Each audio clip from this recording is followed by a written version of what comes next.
they are summoning the U.S. ambassador to that this is going to be causing World War III. As I mentioned, Russia is now coming out and saying that they are summoning the U.S. ambassador to let them know that they will be holding the United States accountable for what is taking place, threatening the United States, saying you will be punished for what has unfolded on the beaches of Crimea in the last 24 hours. Now, also, this comes as we were told that Putin had just threatened U.S. territories. This came out from Russian news. And also, we've also seen that Russia has said that they are requesting a dialogue with the United States to discuss nuclear war and the next steps that could be unfolding here, seeing if there is any way to de-escalate the situation. Russia has also said they're considering changing their nuclear doctrine to change the escalate to de-escalate clause to do preemptive attacks if they feel threatened. In addition to that, Putin also says that they will be potentially delivering weapons here to North Korea and the enemies of the United States as a result of what has been unfolding with the US, Ukraine, and Russia. And now this coming out today, again, June 24th, 2024, this is breaking news coming out that Russia is now saying the United States will be held accountable. And if you are wondering, we're having U.S. Members of Congress coming out and saying this is an overdrive of the attacks. Hey, shalom, shalom, shalom. This is your brother Quadar of GMS Gulf Coast, and I'd like to start by giving infinite honor and praise and glory to the Most High and His Son, Yahweh Ba'ashem Yahushai. Double honors to the elder apostles of Great Millstone, men who have labored and suffered in this truth over 30 years, making their lives and their bodies a living sacrifice. Shalom goes to the bishops, the elders, the heads of camps of Great Millstone by and large, as well as Akim, not named Great Millstone, but walking one body, one spirit in Yahushai, preaching and teaching 100% truth, as well as calling on the names Yahweh, Yahushai. And last but not least, a shalom goes out to the hopeful elect, the 1/3 of the nation of Israel, which consists of men, women, and children in that order, who come back to the obedience of the scriptures, as well as calling on the names Yahweh, Yahushai. To you all, shalom. Abaratazah, this be edified. Adawan Ratazah. Lord's will is be edified. And as you've seen down that clip, you know, Russia is holding the United States, gonna hold their feet to the fire. This is prophecy coming to pass. Let's grab another one, shall we? Not doing what Israel is doing in Gaza. And carried out a heinous attack against civilians in the Russian city of Sevastopol in Crimea. Ukraine launched 5 US supplied ATACMS missiles armed with cluster munitions. An American Global Hawk UAV was patrolling the airspace over the Crimean Peninsula. The beach area packed with peaceful citizens enjoying their weekend and Orthodox holiday was hit. Fire came from the sky on unprotected people who had nowhere to hide. Sand turned into blood. The video footage from the scene is just shocking. 151 persons were injured, among them 27 children. 4 people died, including 2 children. All responsible for this and other terrorist attacks will be held accountable. The fact that the US is directly involved in this crime is beyond any doubt. The lack of any meaningful response from the UN Secretariat that is supposed to stand against such obvious crimes and violations of international law is even more regretful. It is a clear example of double standards of the UN Secretariat, who is very eloquent on other occasions. The strike targeting civilians in Sevastopol will not go unanswered. There will be measures in response.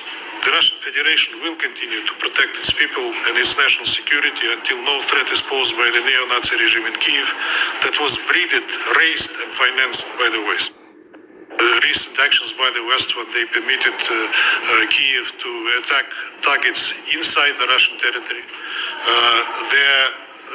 their missions, their personnel, including military personnel, that is helping in directing Ukrainians in operating their weapon systems that they supply. These are steps that definitely lead to the escalation. We do not deliberately target any civilian infrastructure in Ukraine.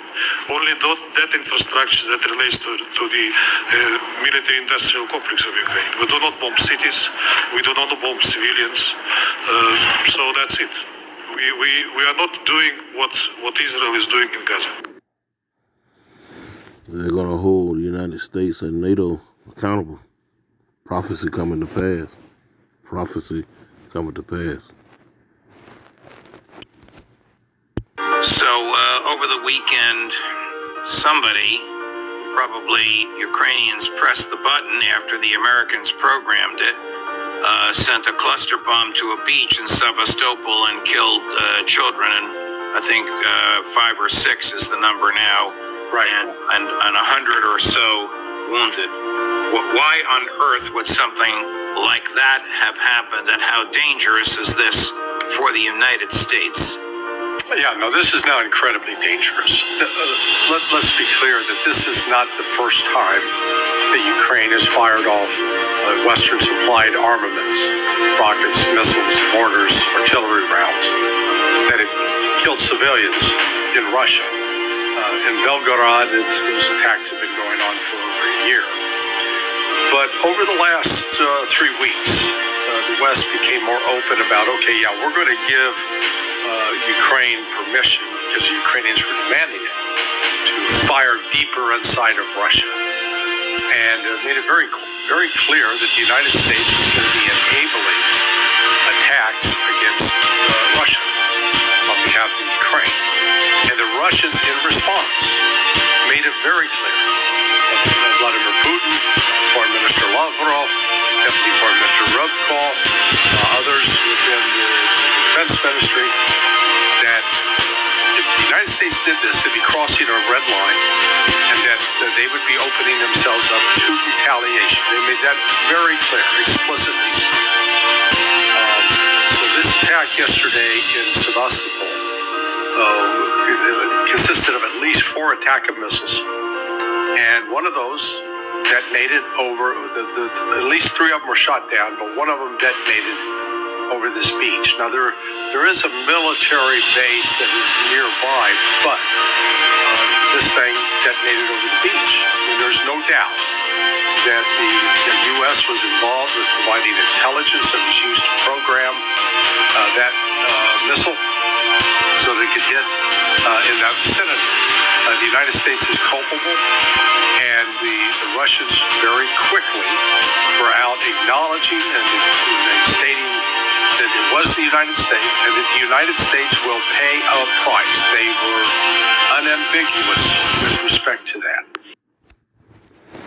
Unambiguous. They were straightforward, to the point. You're going to pay.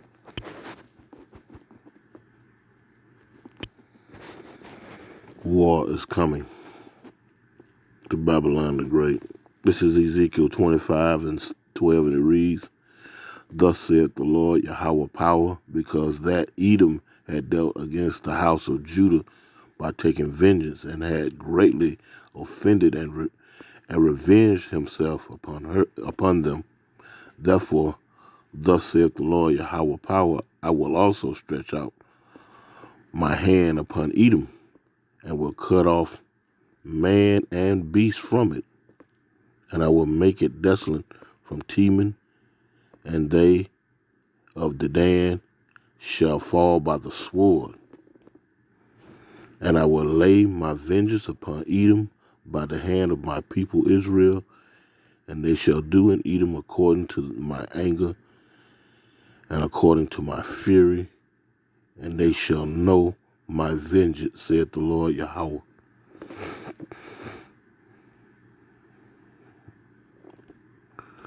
This is Jeremiah 51 and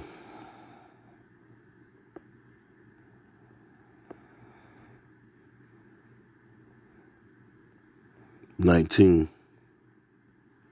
And it reads, The portion of Jacob is not like them, for he is the form of all things, and Israel is the rod of his inheritance. The Lord Yahweh of hosts is his name. Verse 20. Thou art my battle axe and weapons of war. For with thee will I break into pieces the nations, and with thee will I destroy the kingdoms. And with thee will I break into pieces the horse and his rider, and with thee will I break in pieces the chariot and his rider. With thee also will I break into pieces man and woman, and with thee will I break in pieces old and young, and with thee will I break in pieces the young man and his maid. I will break in pieces with thee the shepherd and his flock, and with thee will I break in pieces the husband and his yoke of ox, and with thee will I break in pieces the captain and rulers. I will render unto Babylon and to all the inhabitants of Chaldea all their evil that they have done in Zion. In your sight, saith the Lord, behold, I am against thee, O destroyed mountain, saith the Lord Yahweh, which destroyeth all the earth. And I will stretch out my hand upon thee and roll thee down from the rocks, and I will make thee a burnt mountain, and they shall take of thee a stone for a corner, nor a stone for foundation, but thou shalt be desolate forever, saith the Lord Yahweh. And that's what Babylon the Great, a.k.a. otherwise known as America, has to look forward to. This is Revelations, and it was all prophecy. This is Revelation 17 and 17, and it reads, it says, For Yahweh had put in their hearts to fulfill his will, and to agree and give their kingdoms unto the beast, until the words of Yahweh shall be fulfilled. And that has been done. And that has been done. And the woman which thou sawest, that great city which reigneth over the kings of the earth. And that's speaking about America. All these different nations, talking about throughout the past 80 years or so, after the Second World War, were trying to get in, trying to be buddy-buddy with the United States. They became vassal states to the United States. They became buddies, friends, if you would, with the United States, quote unquote. But the whole time, the United States was set up to try and take over, or rather did take over, and now these nations know that they can't trust this America. And truth be told, they probably never did trust America. It's like the scriptures say, the Lord put it in their hearts to do what they did.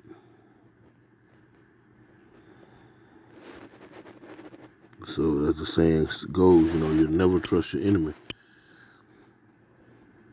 Never trust. And I would imagine they didn't trust America.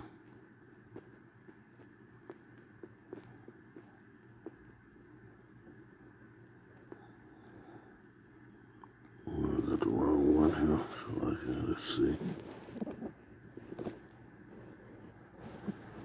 let's see. Let's see, Ecclesiastes. Here we go. This is Sirach, a.k.a. Ecclesiastes 12 and 10. It says, never trust thy enemy, for like as of iron rusted, so is wickedness. Though he humble himself and go crouching, yet take good heed and beware of him. And thou shalt be unto him as if thou hast wiped a looking glass, and thou shalt know that his rust had not been altogether wiped away. It says, set him not by thee.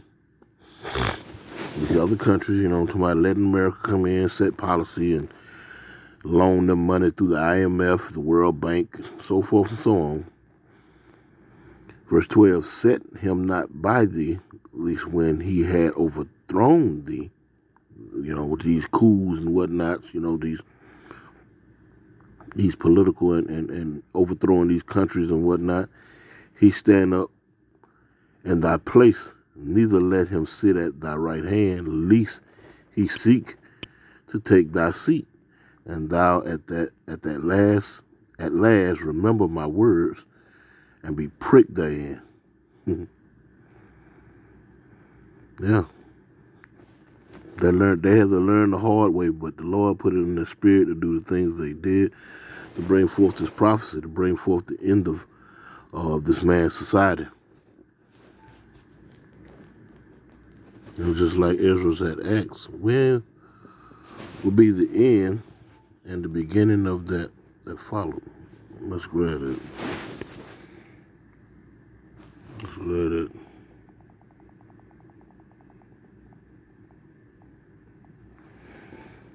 Let's grab it a second.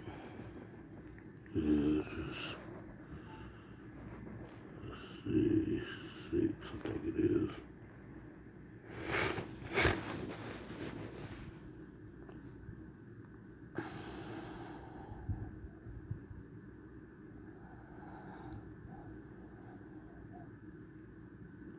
This is 2nd Ezra chapter 6 and verse 7, and it reads, Then answered I and said, What shall be the parting asunder of the times, or when shall be the end of the first and the beginning of that followed? And he said unto me, from Abraham to Isaac, unto Isaac, when Jacob and Esau were born of him, Jacob's hand held first the heel of Esau. For Esau is the end of the world, and Jacob is the beginning of it that followed. And as we know, these so-called white folks, whose biblical nationality is Esau, Edom, Idumea, they are in control, and that's a sure sign of the time. That time is over. That time is just about out. The very fact that they're in power, this is the last of the world as we know it, will be ruled by heathens. Never again will there be a heathen ruling planet Earth.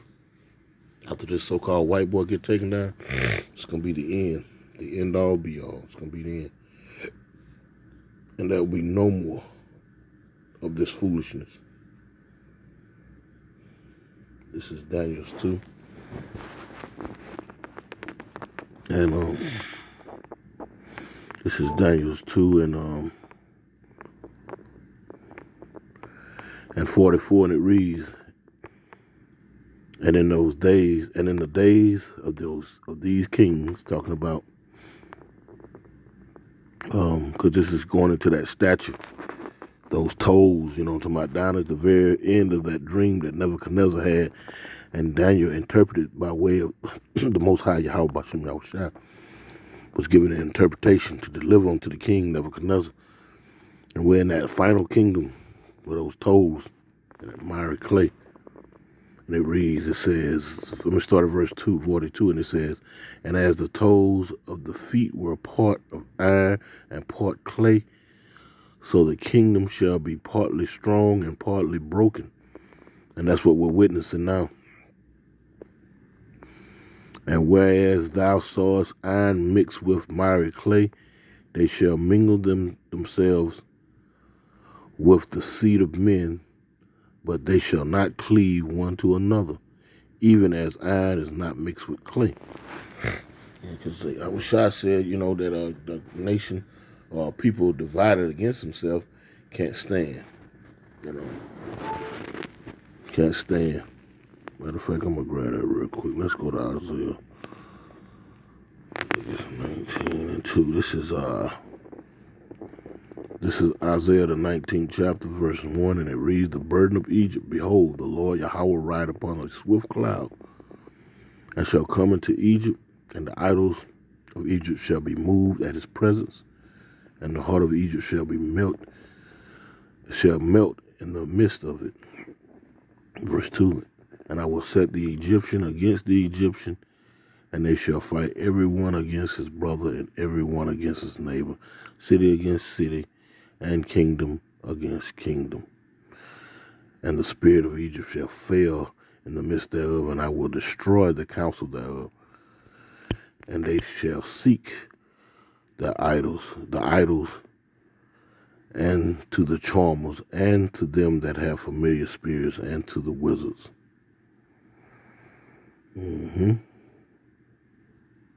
But, as you say, kingdom against kingdom, brother against brother, shall not prevail. And to go ahead and finish that statement I made about that'll be the end of a heathen rule, never again. Back in Daniel 2 and 44, and it reads, and in the days of these kings shall the power of heaven set up a kingdom which shall never be destroyed, and the kingdom shall not be left to other people, but it shall break in pieces and consume all these kingdoms, and it shall stand forever. Lord willing, was edifying. I'm going to close out by giving infinite honor and praise to the Most High and His Son, Yahweh Bashem Yahushua. Double honors to the Apostle Elder's Great Millstone. And with that, Shalom.